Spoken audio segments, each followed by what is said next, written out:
What's up guys, it's Smitty back with another YouTube video. Today we're going to be looking at possible destinations for Chris Paul next NBA season. Before we get into this video, it would be awesome if you can check to see if you're subscribed to my YouTube channel. It's completely free, takes about 2 seconds to do, and it really makes my channel grow. Also, if you enjoyed this video, consider liking it. It'll recommend this video to even more people. So if you'd like to help me out, make sure to smash the subscribe and the like button. Thanks guys, I really appreciate the support. Enjoy y'all.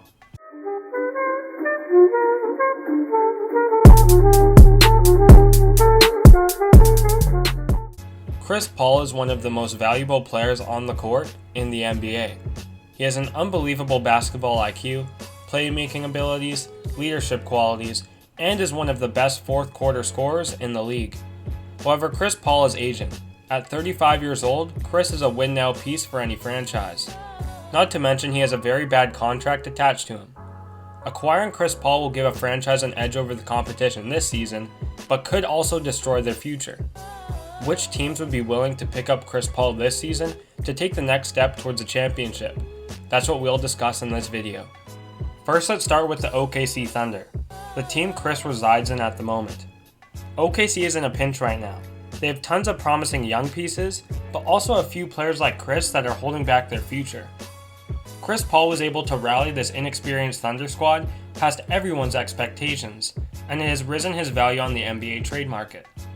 The Thunder could buy low, sell high on Chris Paul, or keep him to develop their young stars.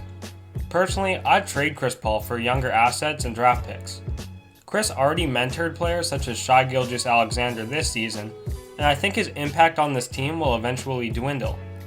The Thunder should be happy with what Chris gave them this season and move on from him for the greater good of their future.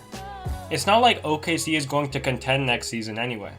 The main team I think would be interested in Chris Paul is the Milwaukee Bucks. After losing Malcolm Brogdon before last season, the Bucks are in desperate need of a secondary playmaker for Giannis. They got completely exposed this playoff run because of it. Not to mention, Giannis is a free agent in 2021, and the Bucks need to show Giannis they're interested in keeping him. You could say Milwaukee is in a win-now scenario. I think Chris Paul could take the Bucks from a good regular season performer to a favorite for the championship. So what could Milwaukee offer the Thunder? I think if the Bucks offered the Thunder Eric Bledsoe, Ersan Ilyasova, DJ Wilson, and their 2020 24th pick from Indiana, the Thunder would bite. This would free the Thunder of Paul's contract and get them a good regular season producer in Bledsoe. Ilyasova and Wilson are good role players, and OKC could put the 2020 first rounder to good work. As for the Bucks, it completely transforms their offense. Now they have 3 viable options: Giannis, Middleton, and Chris Paul. Paul will fill the gaping holes of playmaking, leadership, and fourth quarter scoring. 3 birds with 1 stone.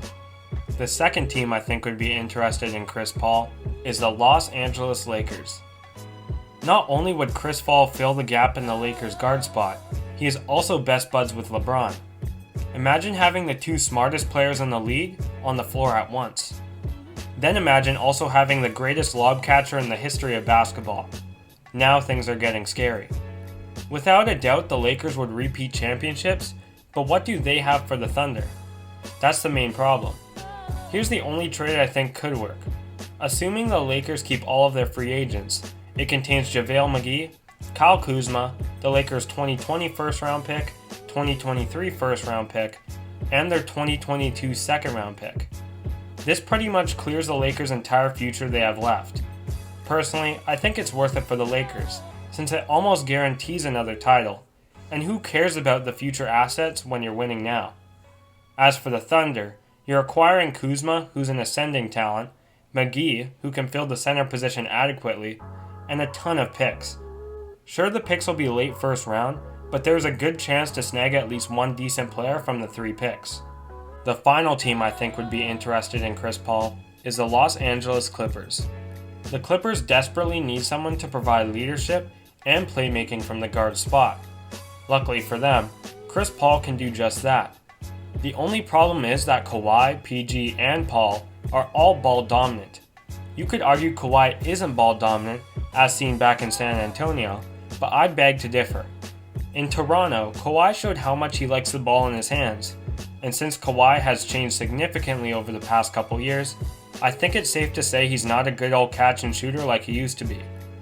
But the Clippers are in a win now scenario, and honestly they gotta acquire someone else to potentially find a cure for their madness. I think if the Clippers offered the Thunder their 2020, 2021, and 2023 first round picks, along with their 2020 second round pick, I think OKC would bite. This would give the Thunder a lot of future assets, and would help kickstart their rebuild. This would also allow the Clippers to keep Lou Williams, Montrezl Harrell, and Patrick Beverley. This potential squad looks great on paper, but to be fair, so did last season. In conclusion, I compiled 3 possible trade destinations for Chris Paul next season. Maybe Chris could finally win a championship next season and complete his basketball resume. Let me know if there are any other places you'd like Chris Paul to land. I'd love to see your guys' thoughts in the comments. Anyways, that's all for today. This is Smitty, signing off.